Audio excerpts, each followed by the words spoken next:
All right, you guys, we're all waking up together, so it's good to be here with you. Thank you for the cheering over here in our CDA section. I didn't plant them, I promise. But it's so good to be with you all. Welcome to day 2 of Regenerate, and welcome to Colorado. We're so pleased to have the Regenerate Conference here in Denver and in Colorado. Of course, we love Albuquerque, and thank all of you for making the trek and for bringing the snow. So my name's Kate Greenberg. I, for the last 4 years, have served as the Colorado Commissioner of Agriculture, but long before that, I've been working with Quivira for almost more than a decade now. Also working with Holistic Management and American Grass-Fed for many years, and so wonderful that they've brought this partnership together to bring all of us here to talk about really the future of agriculture in so many important ways. So I want to say thank you to Sarah, to the HMI and AGA folks, to all the volunteers who are here today who made this happen. Let's give a round of applause to everybody. So I'm not originally from the West. I'm originally from Minnesota, but I came out west to go to school in Walla Walla, started farming out in eastern Washington, and worked throughout the Intermountain West in agriculture and natural resources. And it wasn't until I moved to Mexico to work in the Colorado River Delta that I realized how important being an active participant in policy is to agriculture. When I was farming, I was very hopeful that I could simply farm and be on the farm and raise food and sell food and continue that cycle forever and ever. But when I was in Mexico, I was working where the Colorado River no longer meets the sea, where the river ends and there's 70 miles of desert that used to be a wetlands. And I realized that wasn't a factor of hydrology or Mother Nature, that was a factor of human choices and how we manage our resources.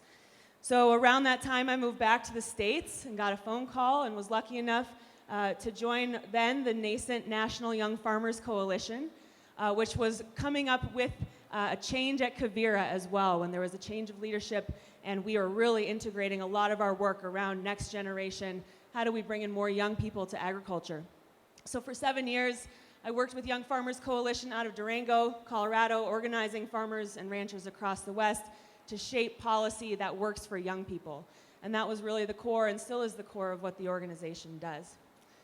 So after 7 years, zoom forward to 2018, our current governor, Governor Polis, was elected and decided to open up applications for all of his cabinet member positions, which is not necessarily the norm. After much arm twisting of probably some of you in the room and a lot of amazing people considering themselves in this role, I also threw my name in the hat, and a few weeks later was moving to Denver to serve in the role of Ag Commissioner. So that was almost 4 years ago now. We've been through a lot, as everyone has. And there's some remarkable work that we are focusing on here as a state and also as part of the Intermountain West. So this morning, I just have a few minutes to talk about what's going on here and hopefully set the stage for the rest of your day here together with Regenerate. In Colorado, agriculture is one of our top economies. It's a part of all of our 64 counties. It's a part of who we are. It's amazing to be here at the National Western Center, the stockyards right here with the Coliseum, and of course the redevelopment at Spur. That's really showcasing how much agriculture is not just a part of all of our rural counties, which of course it's essential, but also here in Denver, and that's really growing. But we're all up against real challenges, not just here in Colorado, but across the states and across the globe. And we've got to make sure we're investing now to build a healthy and vibrant and profitable future for agriculture. So that's where our focus is. That's where my focus is as commissioner with our State Department of Ag and with all the partners we work with. So in my last few minutes, I want to talk about three areas: policy, partnerships, and possibility. On the policy front, at the Colorado Department of Ag, we have 4 main areas of focus. We are working to advance economic resilience in agriculture, advance voluntary stewardship, soil, water, and climate stewardship, support future generations, and advance animal health and welfare. On the first one, on economic resilience, this was true before the pandemic, but the pandemic sharpened our need to open up new markets and diversify market access for our producers of all scales, of all shapes and sizes. We've been investing money in processing, over $6 million, to expand and diversify processing across the state to really advance local and regional food systems for new markets for our producers.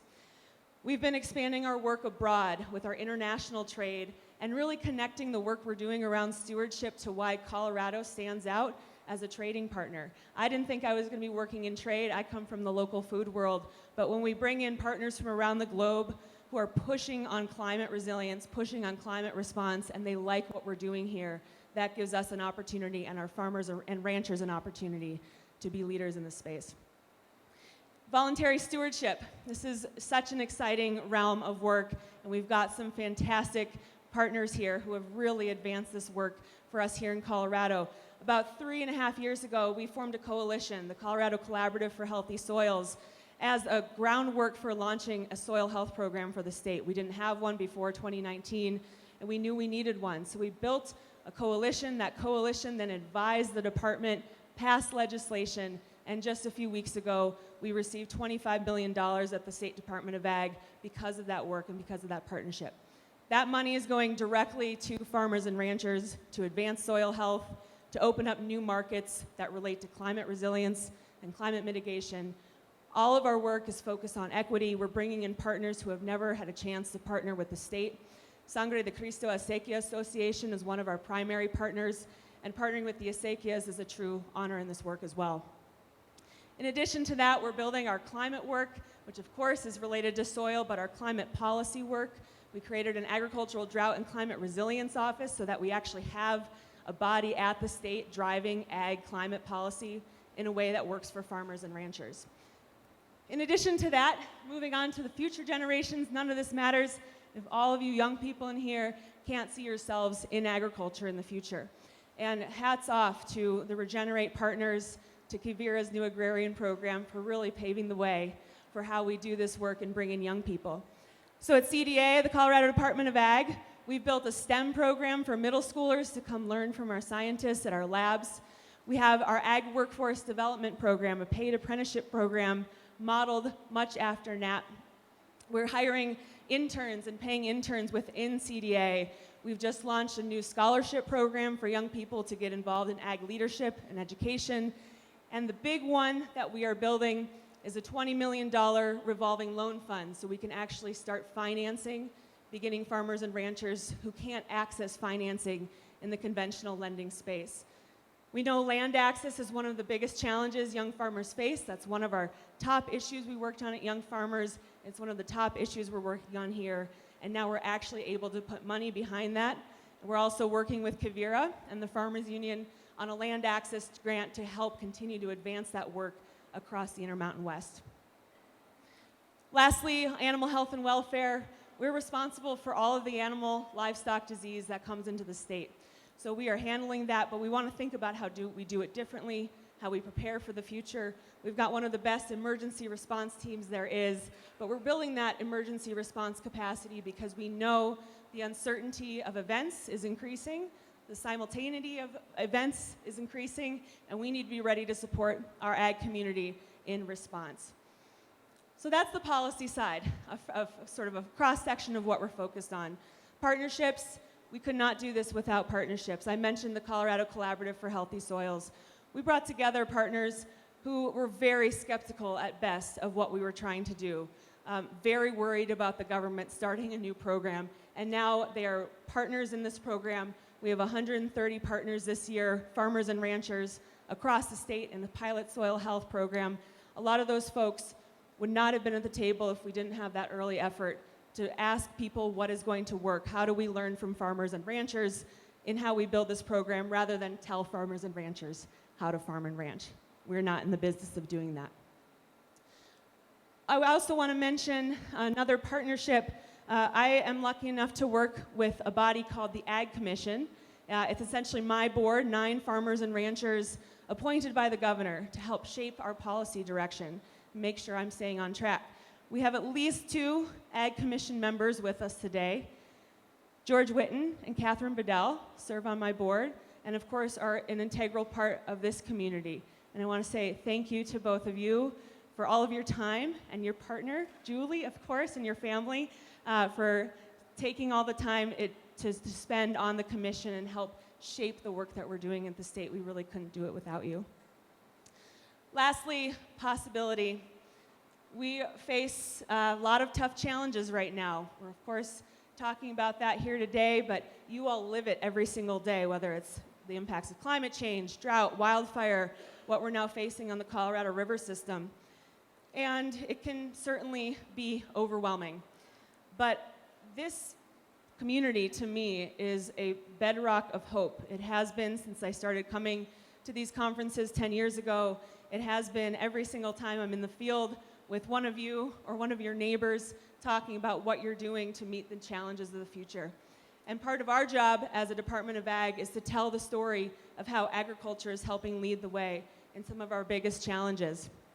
So it's my vision that as we move into the future, as uncertain as it is, that we find ways that we don't yet know that allow agriculture to thrive, that allow all of us to adapt, that uplift the work that farmers and ranchers do every single day, as well as our technical assistance community, our scientific and research community, our conservation community, and our consumers, to build a future where agriculture continues to be the driving force of our community and our economy, but we've adapted to meet the challenges and even exceeded our own expectations. And I think we are making investments right now that are going to make that more and more possible. And that's, again, thanks to the partnerships, to the people, and the active participation that you all bring to your work on the farm and at the policy level every single day. So with that, thank you so much for the time this morning. It's such a pleasure to be here. I look forward to hearing the speakers today and enjoy the rest of Regenerate.